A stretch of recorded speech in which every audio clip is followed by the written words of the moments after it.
Action 4 Studios, Sports Director Clay Williams and Joe Bowling bring you the best in Valley High School football from the week past and for the week ahead. Highlights, analysis, and predictions from all across the Valley. It's time for Sunday Sports Extra.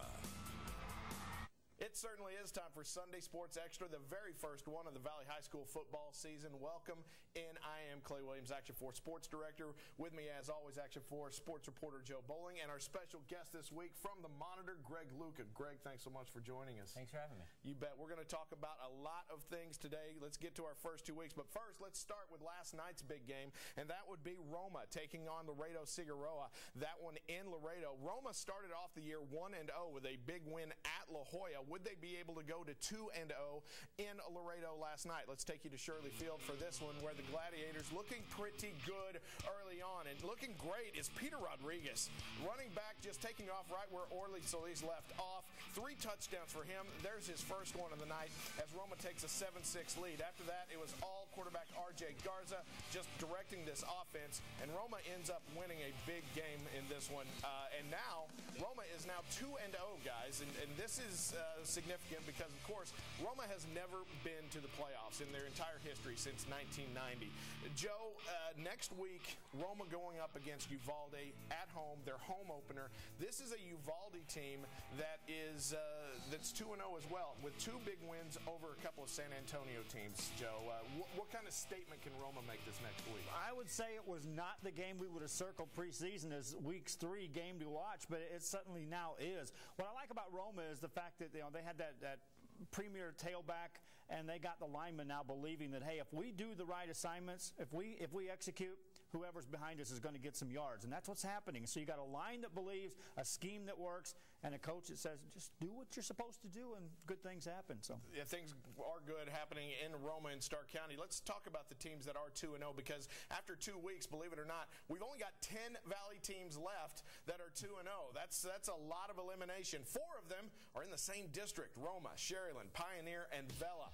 Palmview alone in 35A is undefeated. Weslaco East and Edinburg North in 31. 6A, sorry, still got my 6A, 5A's wrong. And meanwhile, down in 4A, La Feria in their district and Port Isabel and Rio Hondo look like they are on a collision course. Greg, your thoughts on so many teams? Is this just parity? Everybody, 43 teams in the Valley are either 0-2 or 1-1, and only 10 left unbeaten. Yeah, I mean, to me, a lot of it obviously comes down to who you play. You know, a school like Palmview being the only undefeated team in their district is not something you would probably expect, but maybe they haven't faced as stiff a competition where a team like McAllen has gone up against, Odessa Permian and have had to play somebody who is obviously a very strong team, and we've seen that over the weekend. So I guess a lot of it comes down to who you play, but definitely some surprises on the list. And, some teams to watch, too. I really like Weslaco East. Yeah, you know what? You led us right into it. Let's talk about Mission Veterans and Odessa Permian, because that was the other Valley game yesterday. And Permian just came out and just handed it to the Patriots. Bailey up the middle, Bailey around the right, and, Santos Villarreal throwing a pick that ended up being a pick 6. And this one was over almost from Jump Street, as 44-8 is the final. If people are wondering, why schedule a team, why go up to Odessa 2 years in a row? But Coach Gilpin says it's all part of the master plan. There's great football teams here in the Valley, but once you get to the second, third round, you start talking about teams that are bigger, faster, and stronger. The bigger, faster, stronger argument can go on forever and ever. Some believe in it, some don't believe in it. Does not matter to me. My belief is we've got to be on the field. We have to be able to evaluate where we stand compared to teams that are bigger, faster, and stronger in order to prepare us to beat those teams. All right, well, let's talk about the bigger, faster, stronger argument. Greg, you were in San Antonio for the McAllen-Odessa Permian game. It ended up almost about the same.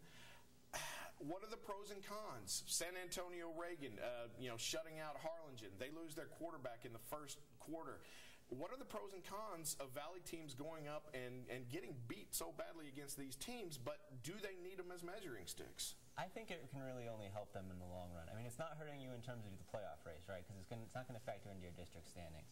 But if you go up there and you see a team that is bigger, faster, and stronger, and you get beat like that, I think you realize, maybe I'm the king of the Valley, but maybe in the grand scheme of things, I need to be working a little bit harder, and I need to be getting bigger, faster, and stronger myself if we really want to compete in the playoffs and we really want to hang with these teams when it matters the most. And Joe, McAllen went up to San Antonio. At least they met them halfway. But now McAllen plays Harlingen, a week after they played Permian. Harlingen plays McAllen a week after they just got beaten by San Antonio Reagan. Yeah, and it's one of those things, in that interview with Coach Gilpin, he talked about another part where, you can look at all these teams on film and say, hey, we can do this against that. We can do this against that. But until you put them on the field and change that film into players, that's what happens. The bigger, faster, stronger, though, I got it 190 to 50, Clay. They outscored us in those games, and I'm including Sharyland going out and winning 14 to 13 over Laredo United. But 190 to 50, and Greg brought up a good point off camera.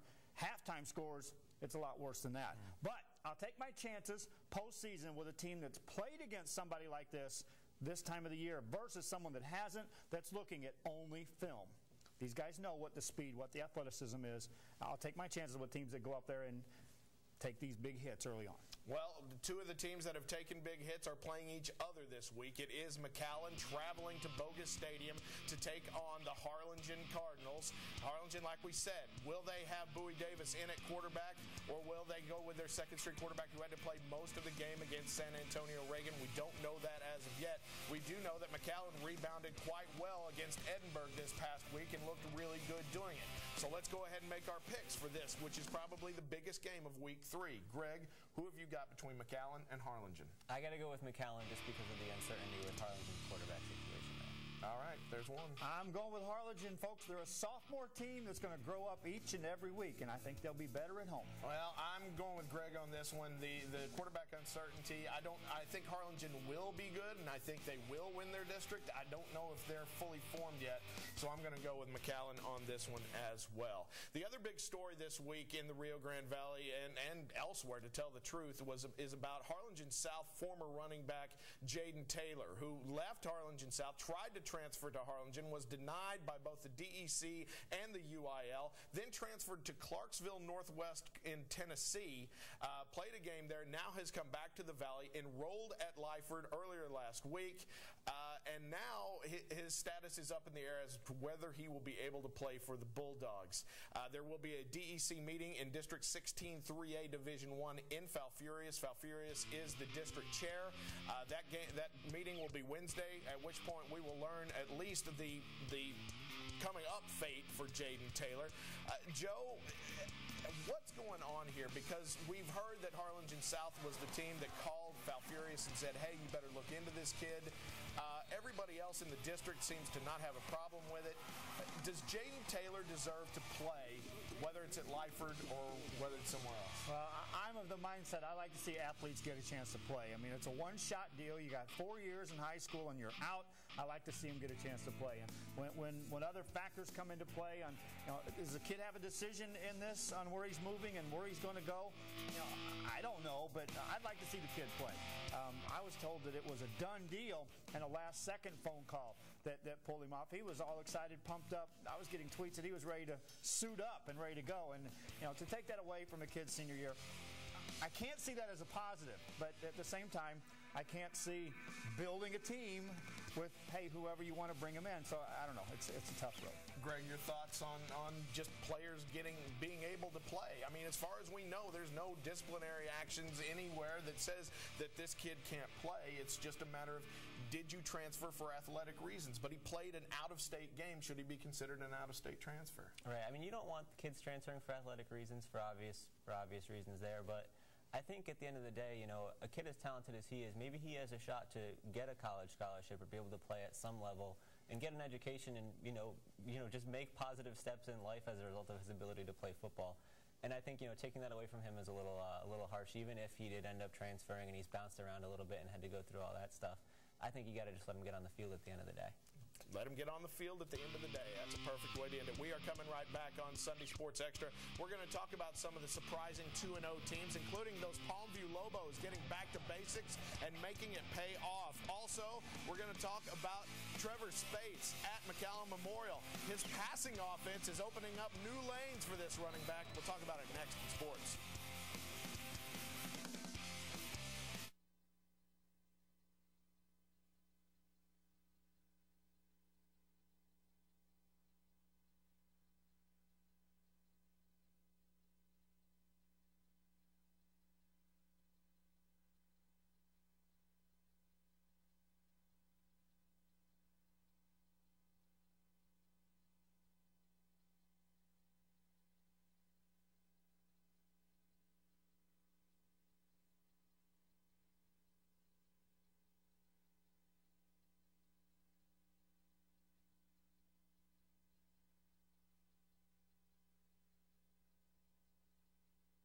Memorial. Yeah, that's fine. I've got a minute built into the last block, so we should be good. Okay.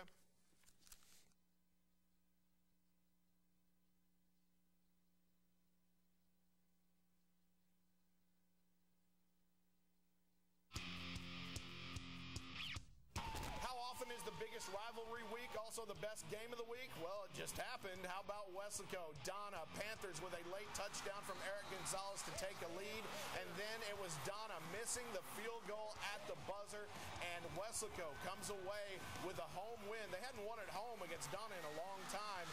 They lost against them 2 years ago, but now the big win, and the running back knows how big a win this was for his team.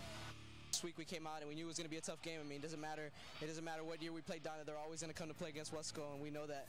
We know the rivalry, and it was a big game. And as you could see by the scoreboard, I mean, it came down all the way to the final seconds. All the way down to the final seconds for Weslaco. They are now 1-1. Greg, your thoughts on the big push that Weslaco made to come back in the end? Well, it's certainly good for them to be able to get a win on the board, but to me, I still look at this is a team I picked to win their district, and they are a missed field goal away from being 0-2. So I still have a lot of questions about them. I'll be interested to see kind of how things play out for them going forward. There wasn't any dominance on that football field. Weslaco, by all means, stuck to what they do best, and they got that big run. And, I love Eric Gonzalez when it comes to interviewing him. Boy, he was right on the money. He was even saying he was over there trying to beg a coach to let him in for that field goal attempt because he didn't want to watch it from the sidelines. He's like, I just wanted to be part of that play. So, yeah. But, I'll tell you what, Weslaco went through a torturous week of practice from what I'm told, and those kids responded and got a win.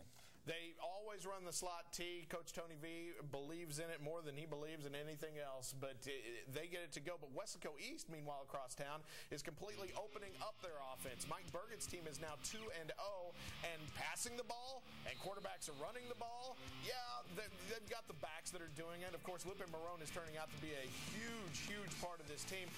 And then they've got Alexis Cervantes in the backfield as well, one of last year's great running backs. Greg, this team all of a sudden is an offensive juggernaut.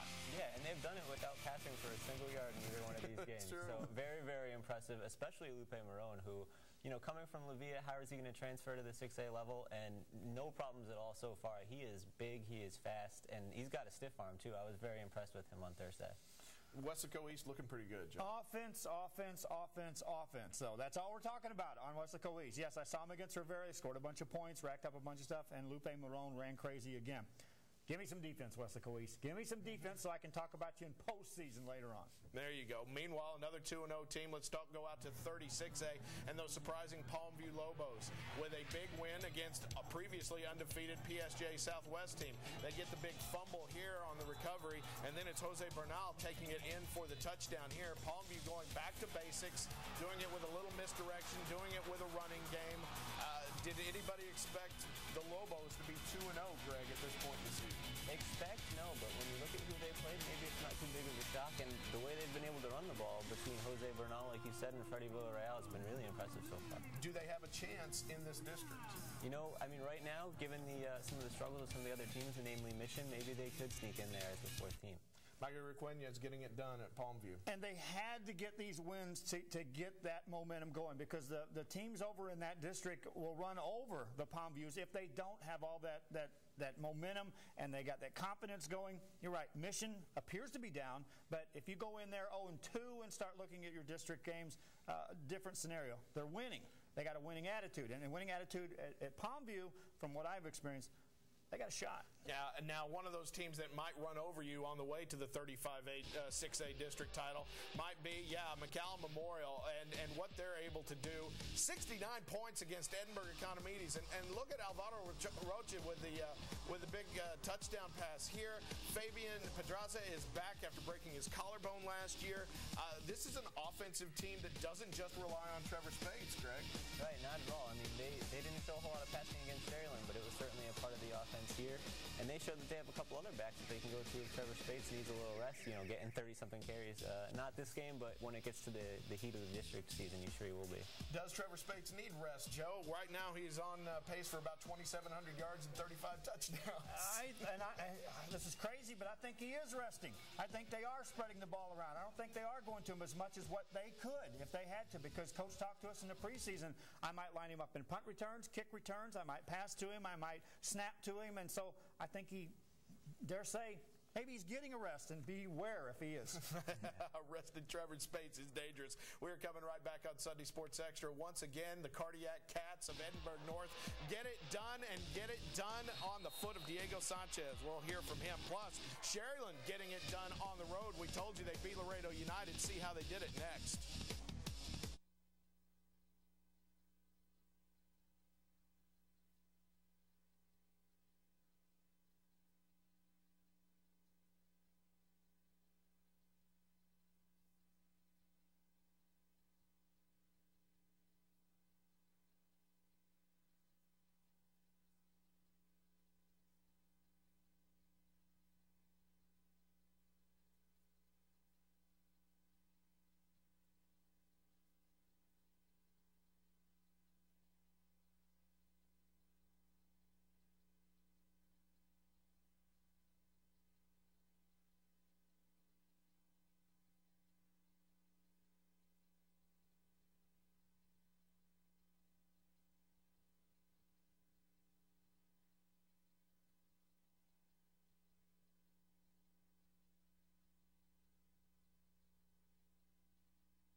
Those Cardiac Cats. Edinburg North getting it done again. Brownsville Rivera scores late, but Edinburg North scores later.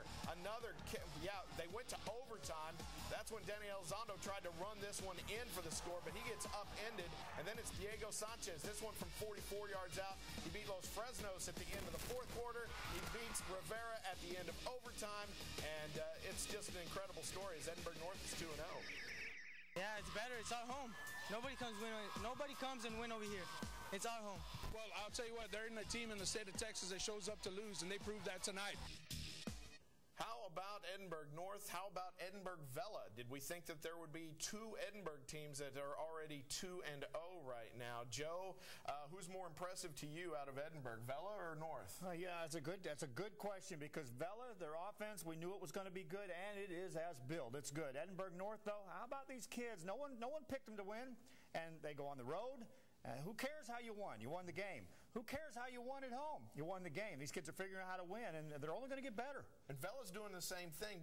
It's not quite as dramatic, but they are winning in the second half. They are going into halftime either tied or sometimes behind, and Vela's coming out in the second half and getting it done. They've got that same mentality, Greg. Yeah, when I think Vela, I think Eber Lopez. And, you know, that team so far, he's proven that with that offense that they can put up some points, and they're going to be tough to beat in that district, I think.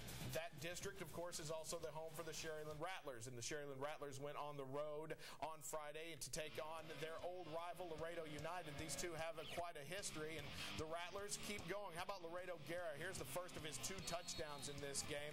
Lance Madden taking it in from the quarterback position as well. And Cesar Chapa is quarterbacking this team and looking pretty good. The Rattlers streak is now 25 and counting, 25 regular season wins. Joe, do we see it stopping anytime soon? Not anytime soon. And one other note, McAllen Memorial scored a bunch of points, and I wonder how good Sharyland's defense was, and I wondered just how good the offense was in Memorial. They're good. They went out to United. That's a tough place to win a ball game, and especially a tough place to shut a team down to 2 scores. Look out if that Rattlers defense is that good, they're going to win a bunch of games. Well, they got to be pretty proud at Sharyland ISD because both of their schools are undefeated. Combined, they're 27-0 in the regular season. Did anybody think Pioneer was going to be this good this quickly? Is there a 2-0? Yeah, I mean, I certainly didn't see it coming. I mean, you know, they obviously they have a pretty big talent pool to draw from, given that Sharyland's had so much success. They have such a strong program, but just getting getting a program off the ground from scratch with 2 wins is not a bad deal for them at all. Yeah, and to do it in your home opener against a pretty tough Pace team is pretty tough as well. We are coming right back on Sunday Sports Extra. We're going to talk about the 3A undefeateds, including how about those Tarpons? They are completely reloaded and ready for bear. It's all when we come back.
And, you know, I tell the kids, pressure is something you feel when you don't know what you're supposed to do. These kids know what they're supposed to do, so the pressure should be off.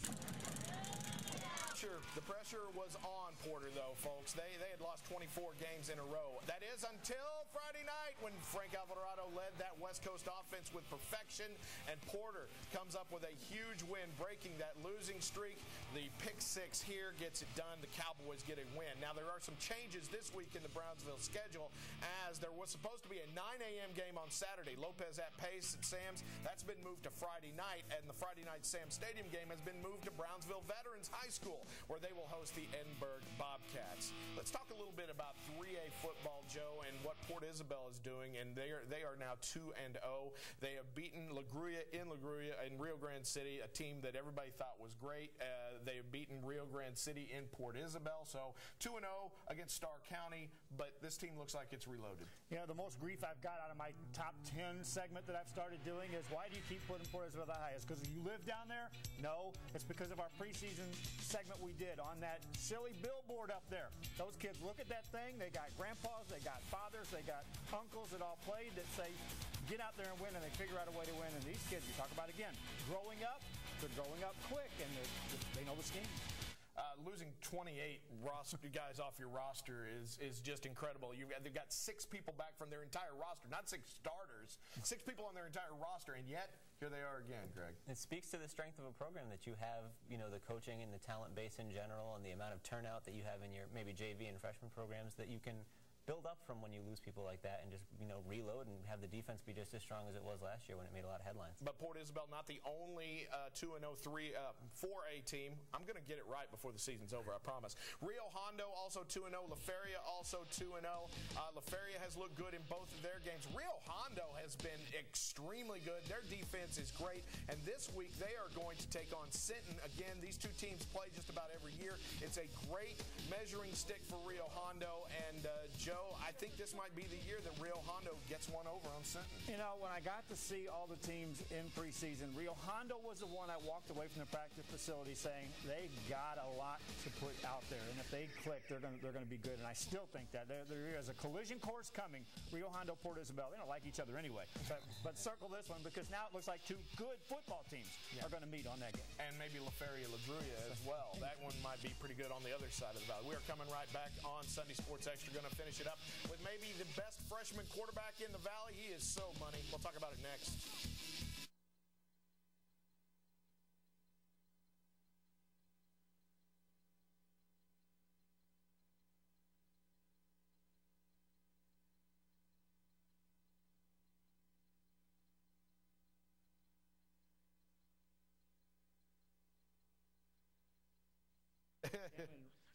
Major free at Weslaco. That shouldn't be a problem. We'll leave everything in then.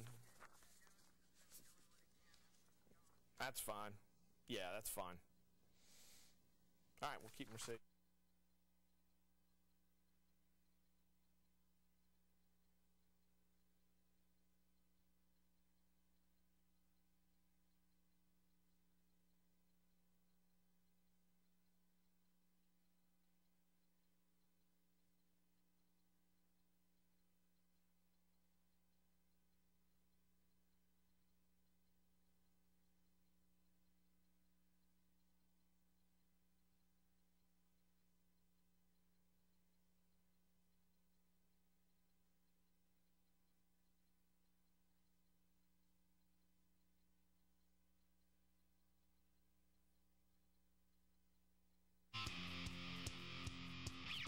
Lessons learned. Mercedes lost to Cal Allen week 1, and man, did they come out on fire against Mercedes. Rini Press is looking very good in this one as the Tigers roll over row. Former coach Mike Uribe back as the road defensive coordinator could not stop that offense. Joe, that was a big win for Roger Adame, his first win as a head coach. It was a huge one. I think the loss was a bigger wake-up call than the win was a momentum builder, but they got it done, and they got it done with they probably had some huge chips on their shoulders going up against that defense, wanting to score all those points. That's maybe Mercedes did learn some lessons against Cal Allen. It's another a way that the Valley teams can definitely get better by playing those out-of-Valley teams, right? Yeah, maybe it helped Precious, one of the best quarterbacks in the Valley, be even better himself going forward. So we'll see. As long as we're talking about best quarterbacks in the Valley, let's talk about the big surprise from St. Joseph. His name, Kai Money. Yeah, that's right. How about that for a name? And he has led Brownsville St. Joseph to 2-0. I know we didn't show St. Joe as one of the undefeated teams up in the top. That's my mistake, but we're showing them now because they are 2-0. They are looking good, and Kai Money is definitely looking good. Greg, you got to love that name. Oh, yeah, absolutely. I mean, so many people get excited about having sophomore starters. To start a freshman at quarterback is certainly something. And in that offense, which is nonstop, no huddle, it's pretty cool, too. Nonstop, no huddle, and the only coach I could get on camera to talk about he was going to utilize the new rule, 42nd, to get defenses where they couldn't substitute and just keep coming at you, and he's got a quarterback doing it. All right, let's talk about what's coming up this week. Let's talk about what's coming up today. Browns at Steelers is our NFL game. It's coming up. Will we see Johnny Manziel? We might. Then it's the U.S. Open Women's Final. And don't forget, this week we've got lots of games. 3 on Thursday, 10 on Friday, 2 on Saturday, and then once again, Friday Sports Extra. I want to thank Greg Luca, thank Joe Bowling. This has been Sunday Sports Extra. Have a great football Sunday, everyone.